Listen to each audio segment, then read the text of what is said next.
What if the end you fear is the door you've been longing to open? There is a death that comes long before the earth closes over your body. It is not written on any certificate, and no mourner gathers in black. It is the death of the self you have mistaken for truth, the brittle construct of names, histories, and fears you have worn like a mask for as long as you can remember. Ibn Arabi calls us to this death, a dying before dying, not as an act of despair, but as the most profound liberation. The self we cling to is a story told in trembling ink, written on water. Its sentences are fragile, endlessly rewritten by circumstances and memory. Yet we clutch it as though it were carved in stone. We say, "I am," and point to our roles, our desires, our wounds. But the I that claims such possessions is itself the possession of something far deeper, a timeless awareness that existed before you had a name, and will remain when the name has dissolved into silence. Spiritual death is the moment this awareness turns inward and sees the masquerade for what it is. It is the falling away of the actor's costume while the play is still in motion. You look around and realize the stage is not a prison, but a canvas. The lines you memorized are no longer binding. The body breathes, the heart beats, but the character you once defended so fiercely begins to fade, like smoke thinning into the night air. Many fear this death because they believe they will vanish. Yet what vanishes is only the counterfeit coin. What remains is the gold that cannot tarnish. In the paradoxical language of the mystics, to lose yourself is to find what cannot be lost. This is the essence of dying before you die, to awaken from the dream of separateness while the dream is still unfolding. This kind of dying is not violent. It is not an execution, but an unbinding. It is the gentle loosening of the knot you tied around your own infinite nature. Like autumn leaves surrendering to the wind, the false self drifts away, making room for what was always present. The letting go feels like a plunge into the unknown, but as you fall, you find the air is made of light. Ibn Arabi's teaching is radical in its simplicity. Death is not the enemy. The true enemy is the belief that you are only the form that dies. When you see this, the fear that has haunted you from the shadows begins to dissolve. You realize that what you are is not contained in the fragile container of flesh and thought. The container will crack, but the space it held will remain unbroken.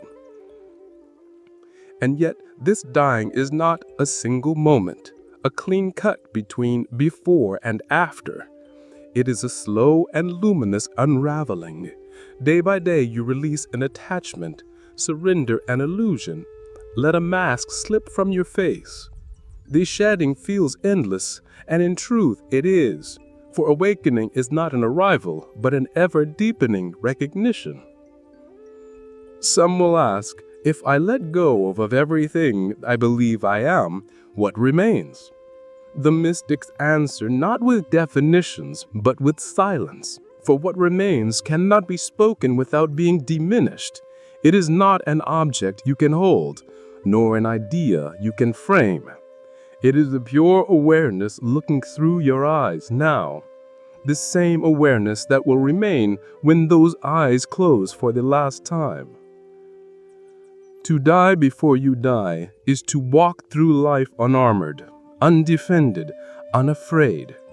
It is to greet each moment as both the first and the last, with the humility of one who knows that nothing belongs to them, and the gratitude of one who knows that everything is a gift.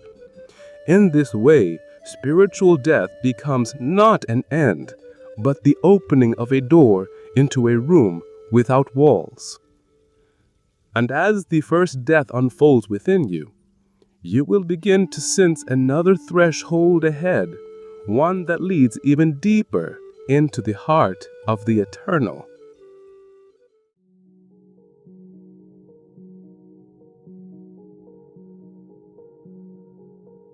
The first death strips away the garments of illusion, but what lies beyond that nakedness is not yet the fullness of truth.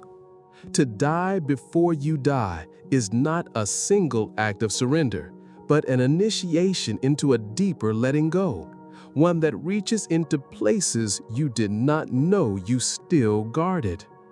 The mask may fall, yet the hands still clutch the threads of old identities, tugging them back toward the face.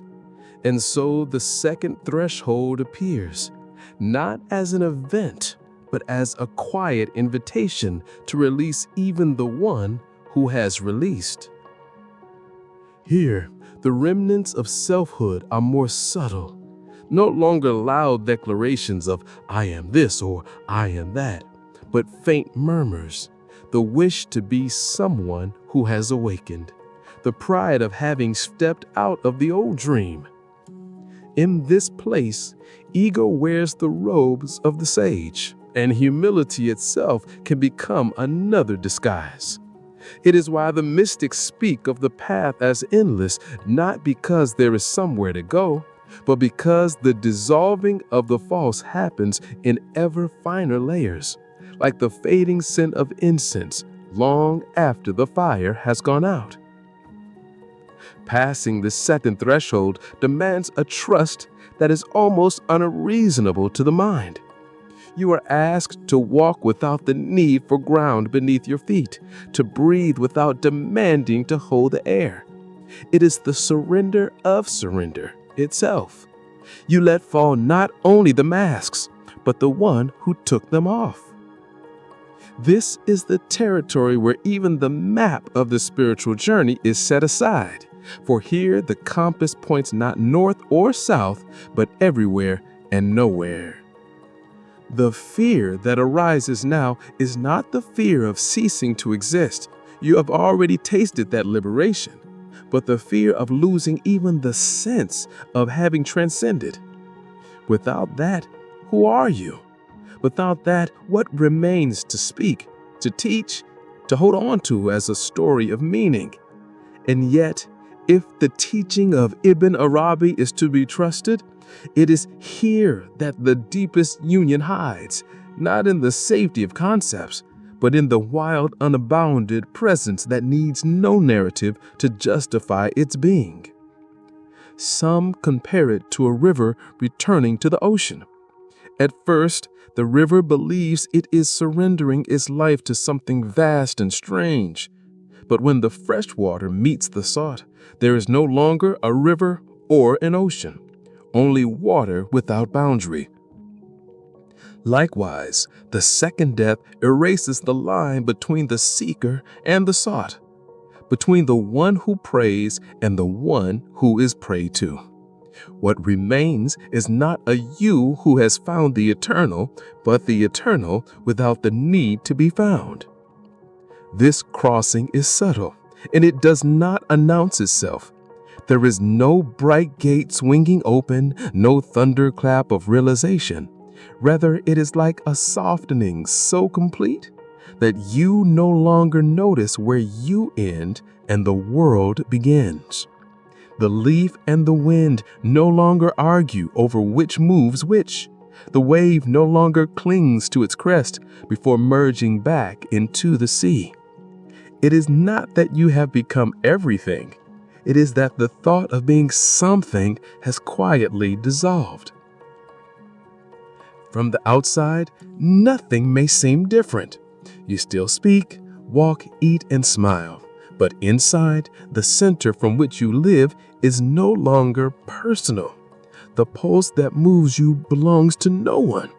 The gaze that looks through your eyes is ancient and without name. Life is not happening to you anymore. It is happening as you, through you, and beyond you. The danger now is subtle attachment, the temptation to make even this namelessness into an identity, to claim invisibility as another form of being seen. The second threshold cannot be crossed with such baggage. It requires not a violent tearing, but the gentlest loosening, as if the last knot unties itself when no one is watching. And so you walk forward, lighter than before, yet carrying nothing. The boundaries you once defended with such conviction now feel like lines drawn in water, dissolving before you can trace them again. The I that began this journey is nowhere to be found, yet there is a presence more alive than any I could contain. And from within that stillness, another doorway begins to form.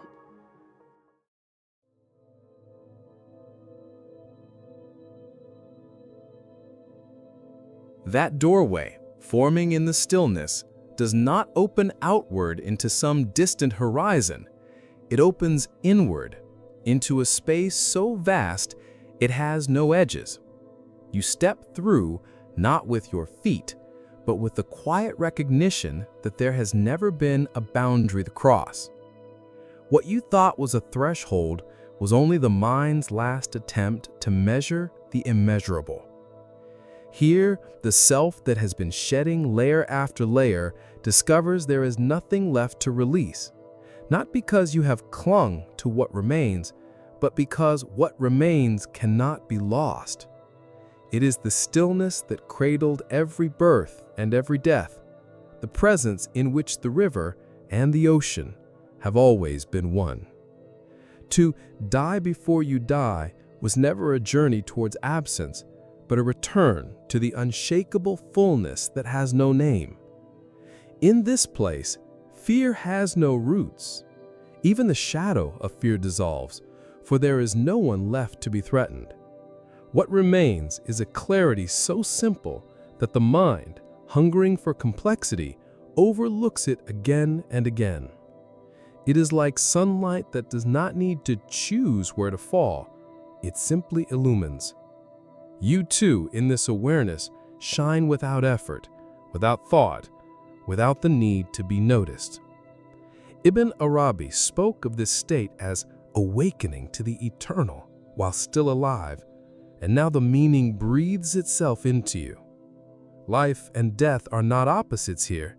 They are threads of the same tapestry, woven and unwoven in the same timeless moment.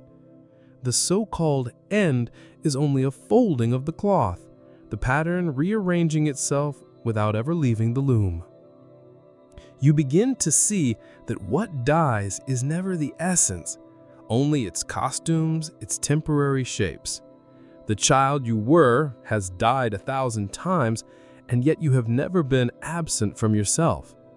The loves you lost, the identities you abandoned, the dreams that crumbled, all gone, and yet the one who witnesses remains untouched. This is the art Ibn Arabi invites us into, the art of dying into the truth that nothing real can be taken from you. There is a paradox here that words cannot untangle. In dying before you die, you do not escape life, you finally enter it, not as a visitor with conditions and demands, but as life itself, unfragmented, indivisible. Even the concept of liberation falls away because there is no longer anything to be liberated from. The prison walls have turned out to be mist all along. And so, the journey ends where it began, in the eternal presence you have never left. But now you stand in it without the veil, without the fear, without the need to claim it as your own. This is the silence that remains, not empty, but full beyond measure. It is the pause between breaths, the still point in the turning world, the unstruck note that underlies every sound. If this truth stirs something within you, let it ripple outward. Share it as you would share a flame in the dark, not to prove it exists, but to let its warmth reach another. Let your own living be the offering, your presence the teaching. And if these words have met you somewhere on your path, carry them forward in your conversations, in your silences, in the spaces between. If this reflection has illuminated some corner of your inner sky, let it be part of a constellation, one that others may glimpse and recognize as their own. Pass the light, subscribe to the unfolding of these conversations, and keep the circle unbroken. In the end, the art of dying before you die is nothing less than the art of truly living, and such a life, once awakened, is meant to be shared.